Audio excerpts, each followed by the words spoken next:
General బస్సులో అందరూ హ్యాపీగా ట్రావెల్ అవుతా ఉన్నా ప్రైవేట్ బస్సులు వెళ్తారు మేడం. అంటే ప్రైవేట్ బస్సులు అయితే కొద్దిగా మనకు సేఫ్టీ ఉంటుంది, సీటు దొరుకుతుంది అనే ఉద్దేశంతో వెళ్తే నెల్లూరుకి వెళ్తున్నటువంటి ఒక ప్రైవేట్ బస్సు అండి, ఆర్టీసీ కాదు. ఈ ప్రైవేట్ బస్సులో ఇద్దరు డ్రైవర్లు ఉంటారు మేడం. ఒక డ్రైవర్ చేస్తుండగా ఇంకొక అమ్మాయిని ట్రావెలర్ని అత్యాచారం చేశారటండి. అది చూడండి మేడం, అసలు ఎలా చూడాలో అర్థం ఉంటుంది. అంటే ఎలా పంపిస్తాం, ఇంట్లో అంతా భయపడిపోతున్నారు. అంటే ఇప్పుడు ఆ బస్సు నిర్మల్లో బయలుదేరిందండి.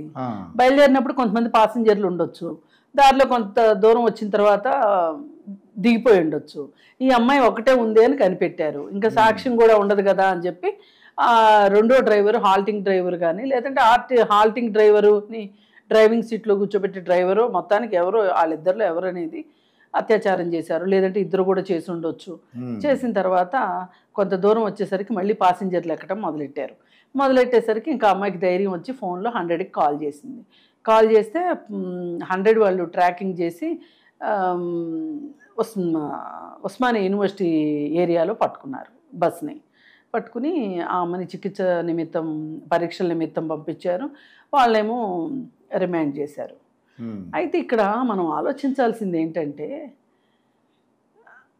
ఇప్పుడు ఆమె తప్పే ఉంది చెప్పండి.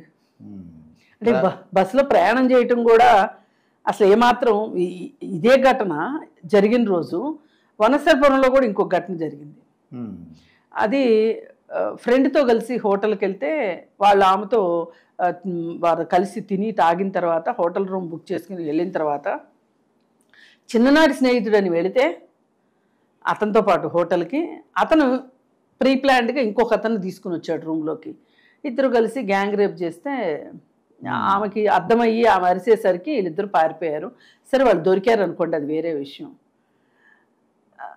ఇప్పుడు జనరల్గా ముందు ఆ హోటల్ విషయం చెప్పామనుకోండి, ఏ ఆడపిల్లకి బుద్ధి లేదా, సిగ్గు లేదా, జ్ఞానం లేదా, ఎట్లెళ్ళింది అని మాట్లాడతారు. అక్కడ ఆ అమ్మాయినే తప్పు పట్టడానికి రెడీగా ఉంటారు మన వాళ్ళు. మరి ఈ బస్సు సంఘటన జరిగింది కదా, ఈ బస్సు సంఘటనలో ఏమంటారు? కానీ ఈ రెండు సంఘటనల్లోనూ మనం జాగ్రత్త పడాలి అనే మాట వాస్తవం అయినప్పటికీ కూడా అసలు మనం జాగ్రత్తలు తీసుకోవాల్సిన అగత్యం కంటే కూడా మగవాళ్ళ బుద్ధి మారాలి అనేదే ప్రధాన అంశం. ఇప్పుడు సిటీ బస్సులో ఆమె బస్సు ఎక్కింది, ట్రావెల్స్ బస్సు. మరి బస్సులో అయితే 4 ఉంటారయ్యా అని లీడర్ సినిమాలో ఒక డైలాగ్ ఉంది, మీకు గుర్తుండే ఉంటుంది. మనవరాల్ని అత్యాచారం చేశారని చెప్పి ఆ విషయం సీఎంతో వచ్చి మాట్లాడడానికి వచ్చినప్పుడు నేను కారులో పంపిస్తా మిమ్మల్ని అంటే ఆ ముసలాయన అంటాడు, లేదయ్యా మేము బస్కే పోతాం, బస్సులో అయితే 4 ఉంటారు అని ధైర్యంగా అన్నమాట. మీ మీద నాకు నమ్మకం లేదయ్యా అంటాడు. అంటే అసలు మనుషులు ఒకళ్ళ మీద ఒకళ్ళు, పక్క మనిషి మీద నమ్మకం లేని పరిస్థితి వచ్చేసిందండి.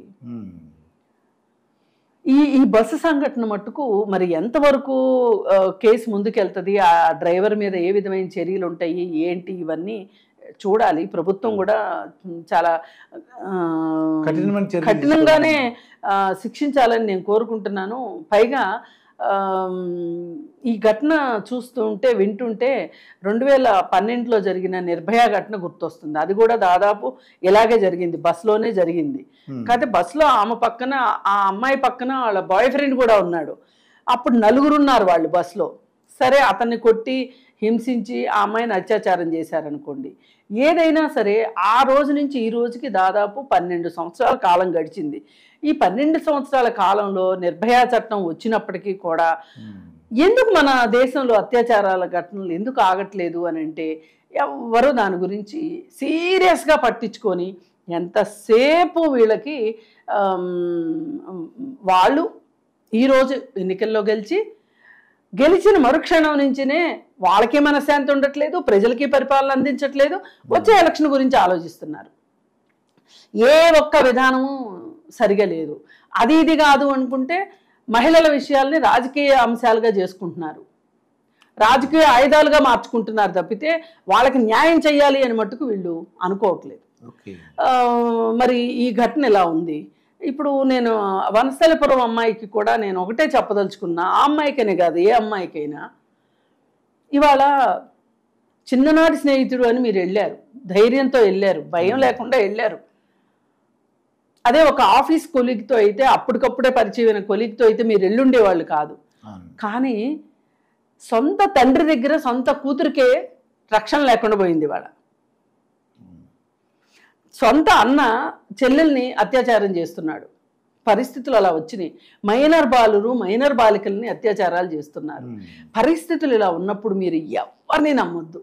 ఇప్పుడు తండ్రిని అన్ననే నమ్మని రోజులు వచ్చిన తర్వాత చిన్ననాటి స్నేహితుడు లేడు, పెద్దనాటి స్నేహితుడు లేదు, ఆఫీసు అంటే తండ్రులందరూ ఇలా ఉన్నారని నేను అన్నానండి. ఏ పొట్లో ఏ పాముందో మనకు తెలియదు. ఇప్పుడు ఈ గత 2-3 నెలలుగా హైదరాబాద్లోనే తండ్రి వలన అత్యాచారాలకు గురి కాబడిన కేసులు 5-6 కనిపిస్తున్నాయి. అంటే మత్తు పదార్థాలు కానీ లేదంటే కేవలం అదేనండి. మద్యపానం కావచ్చు, గంజాయి కావచ్చు, ఈ సెక్షన్స్ వాళ్ళకి అందేది ఆ రెండే. డ్రగ్స్ అందవు వీళ్ళకి. వీళ్ళకి గంజాయి అందుతుంది, మద్యం అందుతుంది. మద్యం కంటే కూడా అతి తక్కువ ఖరీదులో చాలా వేగంగా మత్తునిచ్చేది, విచక్షణ జ్ఞానాన్ని కోల్పోయేటట్లు చేసేది గంజాయి. ఈ గంజాయి తీసుకున్న వాళ్ళు పైగా అది చాలనట్లు ప్రతి ఒక్కళ్ళ చేతిలో స్మార్ట్ ఫోన్ ఉంటుంది. ఈ స్మార్ట్ ఫోన్ ఉండటం వల్ల దీనిలో పోర్న్ సైట్స్ చూస్తున్నారు. చూసి వీళ్ళు ఈ విధమైన అంటే వాళ్ళ ఉద్రేకాలు ఆపుకోలేకనా, లేకపోతే ఇది చూసి చూసి ఇది తప్పు కాదు అనే ఒక ఉద్దేశంలోకి వీళ్ళు వెళ్ళిపోతున్నారో తెలియట్లేదు. కానీ ఈ విధంగా వరుసగా జరుగుతున్నాయి. ఇలాంటివి ఏమన్నా కానివ్వండి, ఉపేక్షించడానికి వీల్లేదు. ఇట్లాంటి వాటికి మేము ఫాస్ట్ ట్రాక్ కోర్టు అడుగుతున్నాం. చిన్నపిల్లలకి ఎలాగూ వచ్చింది, పోక్సో కేసులకి ఫాస్ట్ ట్రాక్ కోర్టు వచ్చింది. చిన్నపిల్లల విషయాలే కాదు, పెద్దవాళ్ళ మీద అఘాయిత్యాలు జరిగినప్పుడు కూడా, అత్యాచారాలు జరిగినప్పుడు కూడా వాళ్ళకు కూడా ఒక ఫాస్ట్ ట్రాక్ కోర్టు పెట్టి జనవరిలో ఘటన జరిగిందండి.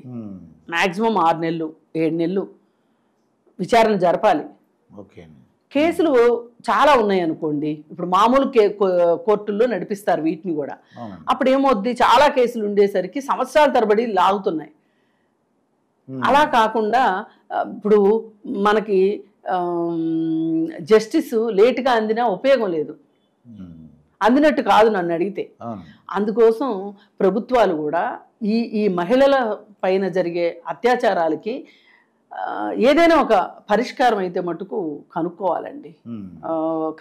అంటే ఎప్పుడు వస్తాయి, మహిళా కమిషన్ అని ఉంటుంది మనకి. ఈ మహిళా కమిషన్ని రాజకీయ పార్టీలతో సంబంధం లేకోకుండా మహిళా కమిషన్ ఏర్పరచాలి.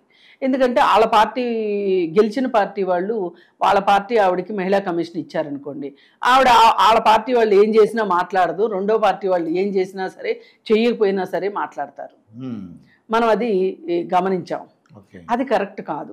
ఏ పార్టీ వాళ్ళైనా సరే, అది తెలుగుదేశమా లేకపోతే టీఆర్ఎస్ఆ కాంగ్రెసా, నేను తెలుగుదేశమా, నేను వీళ్ళు వాళ్ళు అని అనట్లే, ఎవరైనా సరే కొన్ని పోస్టుల్ని మీరు అనుభవం ఉన్న వాళ్ళని, నిష్పక్షపాతంగా వ్యవహరించే వాళ్ళని, అందరినీ ఒక రకంగానే చూసే వాళ్ళని మీరు పెట్టారనుకోండి, ఇండిపెండెంట్, అది అసలు నిజానికి ఇండిపెండెంట్ ఇన్స్టిట్యూషన్, కానీ దాన్ని ఈ రాజకీయం చేసేసి రాజకీయ పునరావాసం కింద మార్చేశారు దాన్ని. అంటే పొలిటికల్ ఎంప్లాయ్మెంట్. ఇలా కాకుండా అలాగే కనీసం 3 నెలలకు ఒకసారి సమీక్షించాలి. ఈ 3 నెలల కాలంలో ఎన్ని ఘటనలు వచ్చాయి, వీటి మీద మనం ఏం చర్యలు తీసుకున్నాము. అసలు మీకు ఇంకా గమ్మత్తు, మనం వెబ్సైట్లో పెట్టడం మొదలెట్టి చాలా సంవత్సరాలైంది, కానీ చాలా రంగాల్లో వెబ్సైట్లో పెడతారు, కానీ ఈ మహిళలు బాలలు వీళ్ళకి సంబంధించిన అంశాలు మనకు వెబ్సైట్లో కనిపించవు. ఏదన్నా చూడండి ఖాళీగా అనిపిస్తుంది. అంటే వీళ్ళు చాలా కనీసమైన ప్రాధాన్యతను మాత్రమే ఇస్తున్నారు. నాకు అర్థమైంది ఏంటంటే కృష్ణకుమార్ గారు, ఎవరికి వాళ్ళు జాగ్రత్తగా ఉండాలండి, ఎవరిని నమ్మకూడదు పరిస్థితి. నేను అనేది ఏంటంటే ఎవరి కాళ్ళు పరిస్థితులు బాగుపడే వరకు జాగ్రత్తగా ఉండాల్సిందే. కానీ మనకి రాజ్యాంగం ఏమిచ్చిందండి హక్కు? మీరెంత స్వేచ్ఛగా ఉండే హక్కు ఇచ్చిందో మగవాడికి ఆడవాళ్ళకి కూడా అంతే స్వేచ్ఛగా ఉండే హక్కు ఇచ్చింది. మనం జాగ్రత్త పడాలి, నేనేం కాదనట్లేదు. ఇది అపాయకరమైన ప్రదేశము అన్నప్పుడు, రక్షించే వాళ్ళు ఎవరు ఉండరు అన్నప్పుడు జాగ్రత్త పడటం తప్పులేదు. అలా అని అసలు వీళ్ళు ఆడవాళ్ళు జాగ్రత్త పడటం, ఇప్పుడు నిర్భయ కేసు అప్పుడు 9ంటికి ఏం పని ఆ అమ్మాయికి అని అడిగాడండి అతను. రేపు ఇంకొకడు వస్తాడు, వాడు క్రైమ్ చేసి ఆ మాట మాట్లాడాడు, రేపు ఇంకొకడు వచ్చి 8ంటికి ఏం పని అని అడుగుతాడు. లేదు అంటే 7ంటికి ఏం పని అంటాడు. అసలు మీరు ఇంట్లోంచి ఎందుకు బయటకు వస్తున్నారంటాడు ఇంకొకడు వచ్చి. అని మరి ఆడవాళ్ళని ఇళ్లలో ఉంచేద్దామా? అంటే ప్రపంచం అంతా మీదేనా, పురుషులదేనా? బయట ప్రపంచం మొత్తం మీకోసం ఏమైనా గుత్త రాసి ఇచ్చేసారా? లేదు కదా. మగవాళ్ళు మారాలి, మగవాళ్ళల్లో ఉండే ఈ విధమైన పశు ప్రవృత్తి మారాలి.